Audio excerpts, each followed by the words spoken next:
With a special report on Star 98.3 WZZY, I'm Noah Shubert. Senate Bill 1 has been the topic of headlines in Indiana ever since its introduction on January 14th in the Committee on Tax and Fiscal Policy. For months, it has been poked and prodded, amended and debated, sent in and out of committee and to every corner of the House and Senate. While marketed as a generic piece of legislation to reduce property taxes for Hoosiers, the more digging one does, the more is discovered that is buried in this extremely complex bill. Union School Corporation School Board President Christina Ogden is one of those seekers who has found a troubling amendment attached to SB 1, the complete closure of Union School Corporation. Proposed by Republican Representative JD Prescott, the included legislation would dissolve the school district by July 1, 2027, and have it absorbed by the Blue River Valley School District and Monroe Central School Corporation.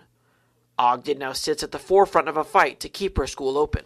This isn't just a Randolph County Union School problem. This is an attack on public education. They can now just erase 81 jobs in Randolph County and 350 other teachers that, are a part of our virtual program. That is concerning.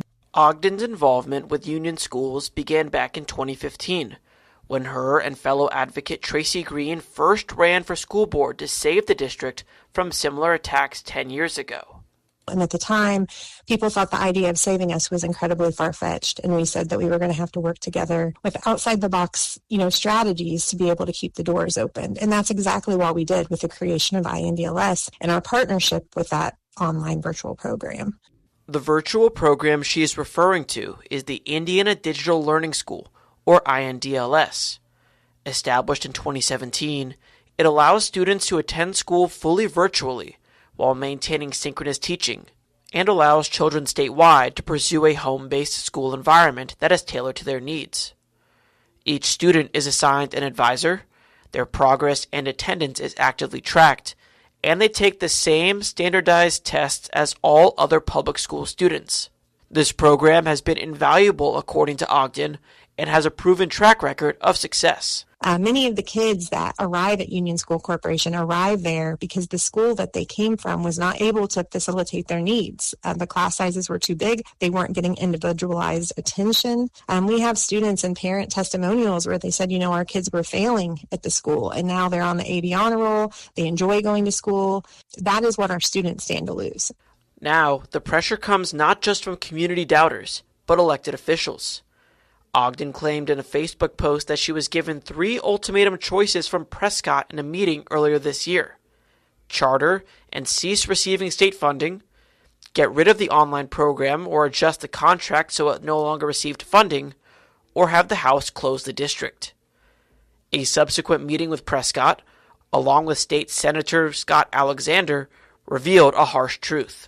I do not think that option 1 and option 2 were ever actually an option we were going to be able to get to choose between. He didn't even give us an opportunity to prove any of our data to him. The meeting was to save face, to say they met with us, but they honestly never gave us an opportunity. The data she refers to are the test scores used to judge the success of the school.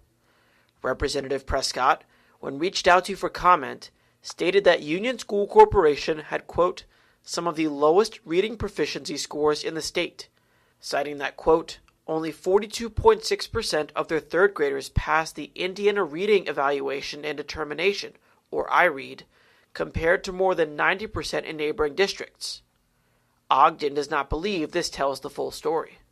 Rather than look at our test scores based on our 3 individual schools, which is Union School in-building students, our alternative school, and our virtual school, they combined them all. And they wanted to talk about those numbers. And it's really unfair to include alternative school numbers within the other numbers because those students might not test well, but those students are all graduating high school and they're going on and getting careers in the state of Indiana.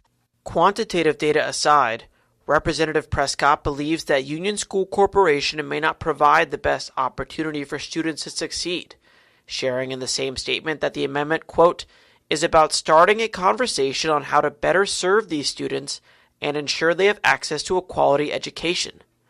Ogden, on the other hand, sees it as a way to use Union as an example for their vision of education in Indiana.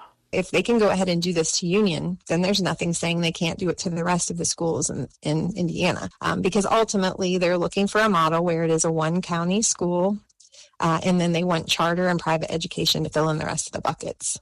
Additionally, she believes there are other factors that are not being taken into consideration, including the size of Randolph County making it hard to fairly rezone students, increasing the distance between students and schools, which makes bus rides much longer. But it's not just the wishes of the students that are under threat, but as Ogden says, the will of the people. Randolph County wants 5 small schools. Our voters have voted numerous times to that. And they are basically taking our voters' opinions and their votes away. With the potential passing of SB 1 in the House and its placement on Governor Braun's desk ever looming, it's now or never for Ogden's fight to keep the schools open. Communities without school corporations die. And that's something nobody wants to talk about either. I've been Noah Shubert with a special report on Star 98.3 WZZY.